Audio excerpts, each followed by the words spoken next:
Good morning, everyone, and welcome back to RaiderIO's Race to World First Daily Recap. I'm your host, Rookery, and I'm here to bring you all the breaking news, caster talents, and pickle romance from the Race to World First through Nerub-ar Palace. We have so many new boss updates to cover, so we've got no time to waste. We'll start with everyone's favorite giant slug monster, Brood Twister Ovi'nax, where Banhammer, our first Russian guild on the leaderboard, earned their World 10th EU 4th kill. Great news for guilds still working on this behemoth. There will be some big nerfs coming with regional resets this week. Now more guilds can slash the slug and march right up to the massive, enormous wall that is Nexus Princess Ky'veza, who somehow remains untouched by weekly changes.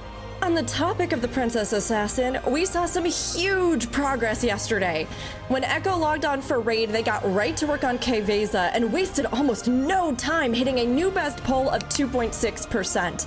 Only 10 pulls later, in a very clean pull, Echo earned their world's second Nexus Princess Ky'veza. They might still have enough damage as the boss is dropping lower and lower, and we still are close to that end range either, so I do think this might be the one. 100%, they're getting an absolutely crazy amount of damage out as the boss is trying to take them out with the Eclipse, but it's not enough as Echo and managed to catch up to Liquid as the boss goes down. Method, who were also incredibly close to a kill at the end of their previous raid day, headed right back into the fight with an excellent improvement on their previous best, bringing the boss down to 2.7%.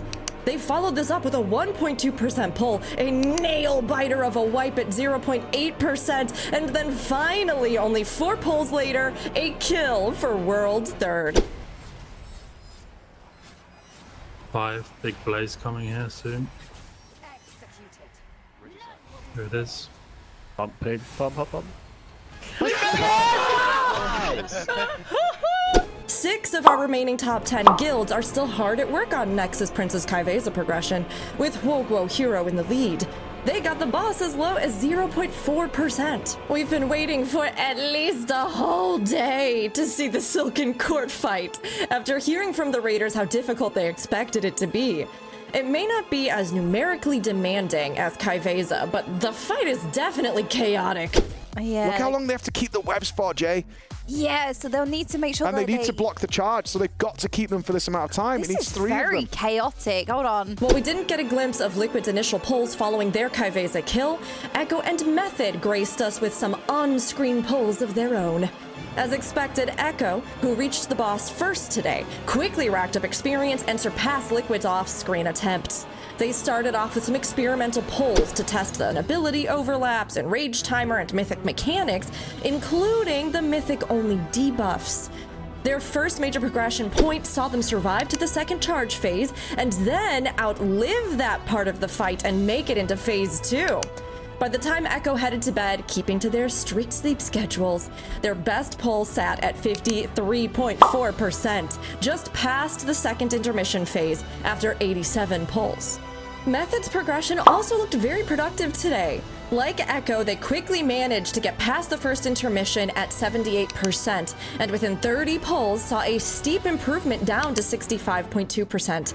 By the time they headed off to bed, Method had earned a new best pull of 59.4% after 95 pulls. Early on in the day for NA Raiders, Blizzard introduced the first hotfix designed to prevent the Race to World First guilds from one-tanking SIlken Court, which they all promptly ignored.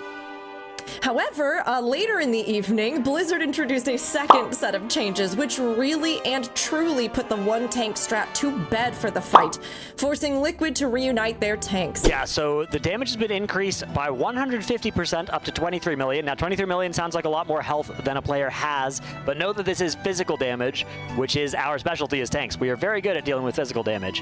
The duration has been nerfed on Piercing Strike to 36 seconds from 60, which means you no longer are going to ever take multiple stacks of it, I don't think. But it increases the damage taken from the ability by 1,000%. So if you ever take a hit with the debuff already, now you're taking 230 million physical damage, which even a Brewmaster Monk can't stagger that. So it's gonna one-shot anybody who's taking it while they already have a debuff. And the base damage being 23 million physical means we're talking heavy defensives for a non-tank to survive it.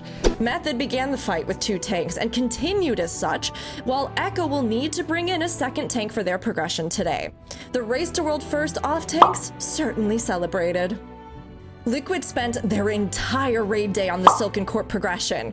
Early in the day, they made significant improvements between their previous day's best of 82.6% and their new best of 50.5%, after which point they needed to swap in a second tank in order to continue the fight. In the evening, the Raiders did struggle to focus for quite some time after a disappointing 9.8% wipe.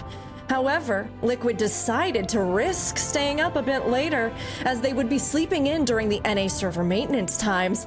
We are glad they did, and certainly they are too, as they were able to find their second wind to achieve world first SIlken Court in 171 pulls.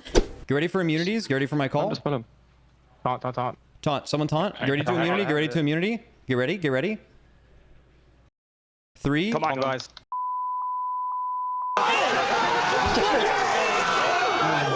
We expect that Method and Echo will certainly both defeat the SIlken Court today, though who will snag that world second is anybody's guess. Both teams are clearly right on the mark for a kill based on Liquid's progression curve. Today is bound to be another exciting day in Nerub-ar Palace. Liquid Raiders will get their Great Vaults and head into splits once again, preparing as much as possible for Queen Ansurek progression. While the EU guilds don't get their vaults until tomorrow, they will have today to finish up the SIlken Court and get a good look at Queen Ansurek before their splits and chore day. For graphs, poll analysis, 24/7 coverage, and more, check out RaiderIO's live Race to World First coverage at RaiderIO/RWF. And don't forget to check in tomorrow for another RaiderIO Race to World First daily recap with me, Rook. May you find exactly what you're looking for in your great vault. See you tomorrow.